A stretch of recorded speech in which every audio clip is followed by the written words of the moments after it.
Kээ бир эрежелерди айтууну туура көрдүм. Күчтүү болуп, физический жактан канчалык күчтүү болбо, канчалык спортсмен болбо, бирок иштен келген, руханий жактан келген сыноолор, азаптар сени 100% сындырып коет жашоодо.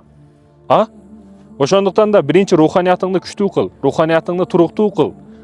Качан руханиятың күчтүү болсо, акылың күчтүү болот. Бул дегени спортсмен таштап кой деген эмес, спортсмен болуш керек сөзсүз түрдө.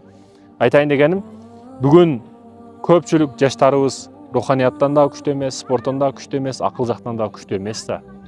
Мына ошондуктан да өзү стрессте, өзү караңгы туман ичинде жүрө берет, караңгы комдода. Бул нерселерден чыгышың керек. Урматтуу мекендешим, ойлонушуң керек. Ойгонбосоң болбойт. Аллах табарак ва таала сага өтө чоң нематтарды берип койгон. Эгерде билсең, эсептесең эсебге жетпейсиң. Мына көзүңдү кара. Жакшы мына бутуң астында жаратылган эмес көзүң. Болсо көзүңдү депсеп эмнени көрөт элең жашоодо? Кулагыңды карачы.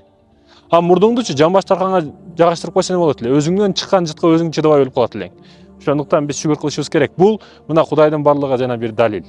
Далил издеп атасың мына. Бирөө ойлонуп туруп андан кийин биз жараткан да, көзү жакта, кашы бuyакта туруш керек деп. Бул Аллах, Аллахтан башка эч ким бизди жарата албайт. Мындай кереметтерди карап, зикир менен жүрөктөр тынчтанат дейт Куранда, Аллах Таала.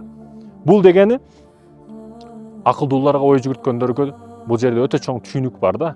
Зикир дегени жөн эле тыпыратып субханалла деш эмес. Да, ошол жөн эле тыпыратып зикир кылганыбызда дагы жүрөгүбүз тынчтанат, бирок ой калчап, акыл менен терең ойлонуп, бул жаратылыштарга келип алып, кээ бирөөлөр бар самолеттон коркот. Самолетко отурушу менен түшүп чейин жарылып кетеби эмне болот деп ойлоно берет да. Жок, өлүм бир жолу болот. Сен самолетте өлгөндөн кийин кайра келип башка жерде өлүп кете албайсың. Экинчи жолу жашоо берилбейт. Бир денеде бир өлүм, тагдырга ишен, Аллах Таалага ишен. Терең ой жүгүрткөндөргө ар бир зикирде өтө чоң пайдалар бар. Урматтуу мекендештерим, ойлонойлу бул маселеде.